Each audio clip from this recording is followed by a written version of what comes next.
Friends ಎಲ್ರಿಗೂ ನಮಸ್ಕಾರ. ನಾನು ಸುರೇಖಾ ನಿಮ್ಮನ್ನ ವೆಲ್ಕಮ್ ಮಾಡ್ಕೊಳ್ತಾ ಇದ್ದೀನಿ ನನ್ನ ಒಂದು ಟ್ಯಾರೋ ರೀಡಿಂಗ್ ಚಾನಲ್ ಆದಂತಹ ವೀನಸ್ 71ಗೆ.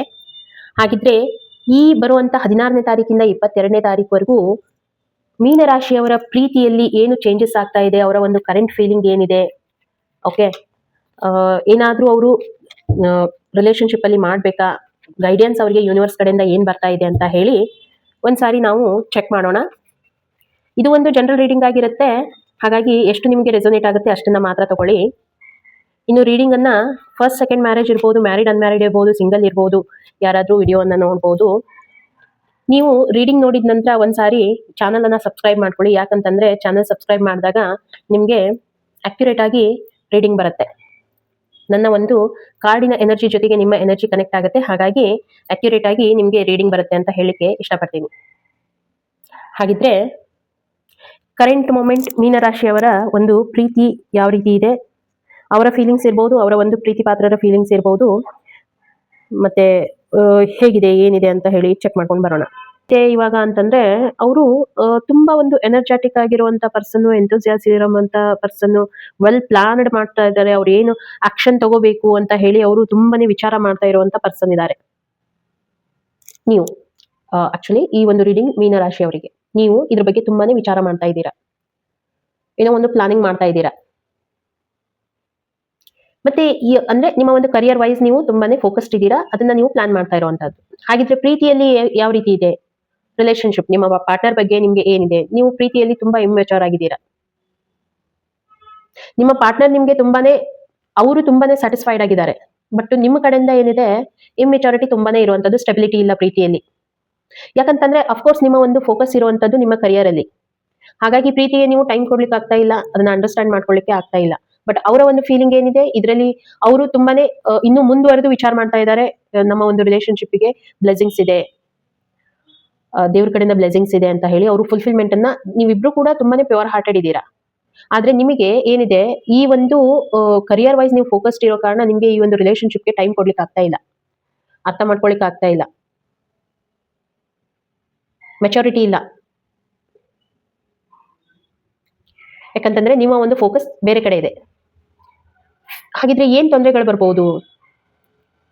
ಲಿಟ್ರಲಿ ನೀವು ಇದ್ರ ಬಗ್ಗೆ ಥಿಂಕ್ ಮಾಡ್ಬೋದು, ಬೇಡ ನಾನು ಯಾಕಂತಂದ್ರೆ ಬೇರೆ ಕಡೆ ಈ ಒಂದು ಏನಾದ್ರೂ ಡಾಮಿನೇಟಿಂಗ್ ಬರುವಂತ ಚಾನ್ಸಸ್ ಬರ್ಬೋದು, ಕನ್ಫ್ಯೂಷನ್ ಕ್ರಿಯೇಟ್ ಆಗುವಂತ ಚಾನ್ಸಸ್ ಬರ್ಬೋದು.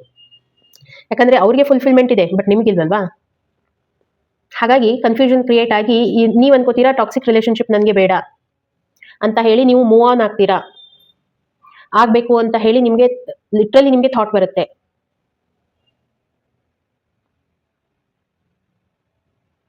ಪ್ರಾಬ್ಲಮ್ ಆ ರೀತಿ ಕ್ರಿಯೇಟ್ ಆಗುತ್ತೆ.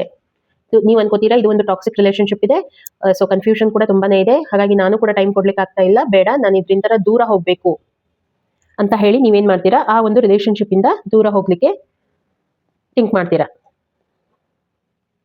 ಫ್ಯೂಚರ್ ಹೇಗಿದೆ ಹಾಗಿದ್ರೆ? ಇನ್ ಫ್ಯೂಚರ್ ಅಲ್ಲಿ ನೀವು ಬ್ಯಾಲೆನ್ಸ್ಡ್ ಪರ್ಸನ್ ಆಗಿರ್ತೀರಾ. ನೀವು ವಿಚಾರ ಏನೋ ಮಾಡ್ತಾ ಇದ್ದೀರಾ ಇದರಿಂದ ನಾನು ದೂರ ಹೋಗ್ಬೇಕು ಅಂತ ಹೇಳಿ, ಯಾಕಂದ್ರೆ ಇನ್ನೊಂದ್ ಕಡೆಯಿಂದ ನೀವು ಹೀಲ್ ಕೂಡ ಆಗ್ತಾ ಇದ್ದೀರಾ. ಸೊ ಹಾಗೆ ನೀವು ಇನ್ ಫ್ಯೂಚರ್ ಅಲ್ಲಿ ರಿಲೇಶನ್ಶಿಪ್ ಅನ್ನ ಮ್ಯಾನೇಜ್ ಮಾಡಬೇಕು ಅಂತ ನಿಮ್ಮಲ್ಲಿ ಥಾಟ್ ಕೂಡ ಬರುತ್ತೆ. ನಾನೇ ಏನೋ ಓವರ್ ಆಗಿ ರಿಯಾಕ್ಟ್ ಮಾಡಿದ್ನೋ ಏನೋ, ಎಲ್ಲ ಚೆನ್ನಾಗಿತ್ತು, ನಾನು ಇದನ್ನ ಬ್ಯಾಲೆನ್ಸ್ ಮಾಡಬಹುದಾಗಿತ್ತು. ಮತ್ತೆ ಅದನ್ನ ನೀವು ಥಿಂಕ್ ಮಾಡಿದ ಮೂಮೆಂಟ್ ಅಲ್ಲಿ ಬ್ಯಾಲೆನ್ಸ್ ಮಾಡ್ತೀರಾ ಕೂಡ ಬರುತ್ತೆ. ಇದನ್ನೆಲ್ಲ ರಿಯಲೈಸೇಷನ್ ಆದ್ಮೇಲೆ ನಿಮ್ಗೆ ಒಂದು ಬ್ಯಾಲೆನ್ಸಿಂಗ್ ಕೆಪಾಸಿಟಿ ಖಂಡಿತ ಬರುತ್ತೆ.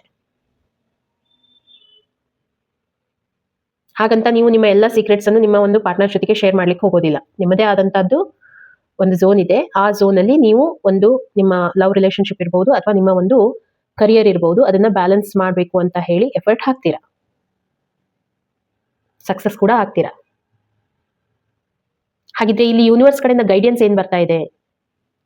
ನಿಮ್ಮ ಹತ್ರ ಇನ್ಫೈನೈಟ್ ಪೊಟೆನ್ಷಿಯಲ್ ಇರುತ್ತೆ, ಆದ್ರೆ ಯಾವುದೋ ಒಂದು ಅಗ್ರೆಷನ್ ನಮ್ಮಲ್ಲಿ ಇರುವಂತ ಒಂದು ಈಗೋಸ್ಟಿಕ್ ಇರ್ಬೋದು, ನಮ್ಮಲ್ಲಿ ಇರುವಂತ ಒಂದು ಅಗ್ರೆಷನ್ ಇರ್ಬೋದು, ಅದರಿಂದ ನಾವೇನ್ ಮಾಡ್ತೀವಿ, ಸೊ ಕೆಲವೊಂದ್ ಸಾರಿ ಕೆಲವೊಂದಿಷ್ಟು ರಿಲೇಶನ್ಶಿಪ್ ಅನ್ನು ತುಂಬಾ ಈಸಿಯಾಗಿ ನಾವು ಬಿಟ್ಕೊಟ್ಬಿಡ್ತೀವಿ.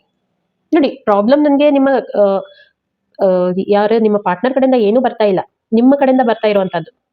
ಸೊ ಇಂಪ್ರೂವ್ಮೆಂಟ್ ಎಲ್ಲಿ ಮಾಡ್ಕೋಬೇಕಾಗಿದ್ರೆ ನಿಮ್ಮಲ್ಲಿ ನೀವು ಇದನ್ನ ಇಂಪ್ರೂವ್ಮೆಂಟ್ ಮಾಡ್ಕೋಬೇಕು, ನಿಮ್ಮ ಮೇಲೆ ನೀವು ವರ್ಕ್ ಮಾಡಬೇಕು, ನಿಮ್ಮ ಸಿಟ್ಟಿನ ಮೇಲೆ ನೀವು ವರ್ಕ್ ಮಾಡಬೇಕು. ಸಿಟ್ಟಿನ ಮೇಲೆ ನೀವು ಕಂಟ್ರೋಲಿಂಗ್ ನಿಮಗೆ ಬರಬೇಕು. ಪ್ರಾಬ್ಲಮ್ ಹೊರಗಡೆಯಿಂದ ನೀವು ಹುಡುಕ್ತಾ ಇದ್ದೀರಾ, ಬಟ್ ಒಳಗಡೆನೆ ಇರುವಂತದ್ದು. ಸೊ ಇಂಟರ್ನಲ್ ವರ್ಕ್ ಆಗ್ಬೇಕು ಇಲ್ಲಿ. ನೀವು ತುಂಬಾ ಪ್ಯೂರ್ ಹಾರ್ಟೆಡ್ ಇದ್ದೀರಾ, ನೋ ಡೌಟ್, ಬಟ್ ಸ್ವಲ್ಪ ಇಮ್ಮೆಚುರಿಟಿ ಇರುತ್ತೆ. ಓಕೆ, ಇದು ನಿಮಗೆ ಯೂನಿವರ್ಸ್ ಕಡೆಯಿಂದ ಬರ್ತಾ ಇರುವಂತ ಗೈಡೆನ್ಸ್. ಹಾಗಿದ್ರೆ ರೀಡಿಂಗ್ ನಿಮಗೆ ಇಷ್ಟ ಆಗಿದ್ರೆ ಚಾನಲ್ ಅನ್ನ, ಈ ಒಂದು ವಿಡಿಯೋನ ಲೈಕ್ ಮಾಡಿ, ಶೇರ್ ಮಾಡಿ, ಮತ್ತೆ ಚಾನಲ್ ಸಬ್ಸ್ಕ್ರೈಬ್ ಮಾಡೋದನ್ನ ಮಾತ್ರ ಮರಿಲಿಕ್ಕೆ ಹೋಗಬೇಡಿ. ಸಿಗೋಣ ಮತ್ತೆ ಮುಂದಿನ ವಿಡಿಯೋದಲ್ಲಿ. ಅಲ್ಲಿವರೆಗೂ ಎಲ್ರಿಗೂ ಕೂಡ ಥ್ಯಾಂಕ್ ಯು.